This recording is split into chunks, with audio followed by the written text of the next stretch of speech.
Hey, it's Kevin. Welcome back to the Road Warrior. In theory, the elections are behind us. I know we still have to deal with this until, well, for months to come, if not years to come. But I think more importantly, as we look at COVID, we start looking at what's ahead of us. We start to look at what lies ahead, the future ahead, what's going on, what's happening in our world. Sorry about that. The sun is just really blinding me right now as I hit a traffic slowdown here.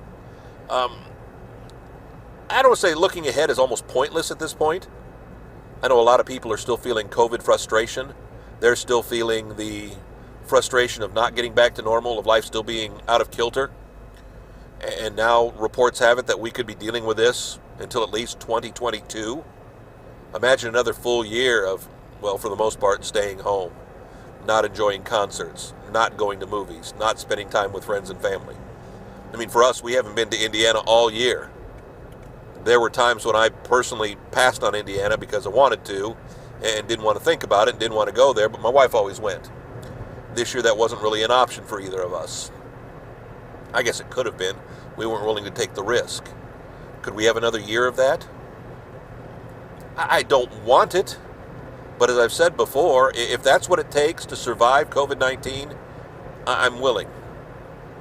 Because I'm playing the long game here. The long game for me. What scares me more about COVID is not going through the initial problems, the initial horrible things, but it's what you're enduring. The damage to the heart, the damage to the lungs. I worry about suffering now and then again suffering later, whether it's 5 years or 10 years down the road, because of COVID. I'll tell you, it's a scary, scary thing. And looking forward and thinking about moving forward is kind of hard right now. It's almost, what's the point? Are some things going to change forever? I think so. The company I'm working with now is talking about, interactive AI technology, talking about kiosks where you talk to the kiosk and it talks back to you. And it understands what you're saying. It knows what you're saying. It communicates with you. It's been talked about for years.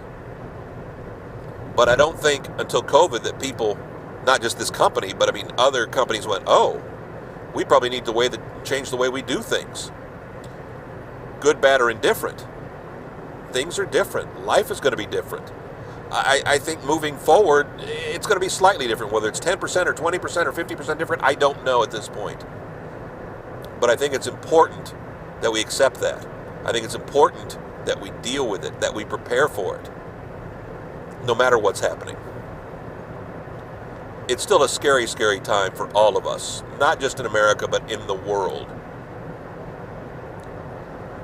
And I'm willing to do whatever it takes to be here and do these stupid videos for you every week, to be here for my family, to be here for myself. We've got to defeat COVID. We've got to hunker down. We've got to do what's right. And I think once we do that, it's going to get better. Will it ever be the same again? I'm not smart enough to tell you that. Back next week, another Road Warrior. KevinMason.us, home to all the Road Warrior videos. Thump, thump, always on this part of the interstate. We could use some new roads here. We have them up on Facebook. We have them up on YouTube. Again, I don't care where you watch. I don't care when you watch. I ask that you tell a friend. I do care about that. I'm kind of selfish that way. I have an ego. I want to have more people watching every single week. But I appreciate you being here. And I hope you're here for a long time to come in the future. See you next week. Thanks.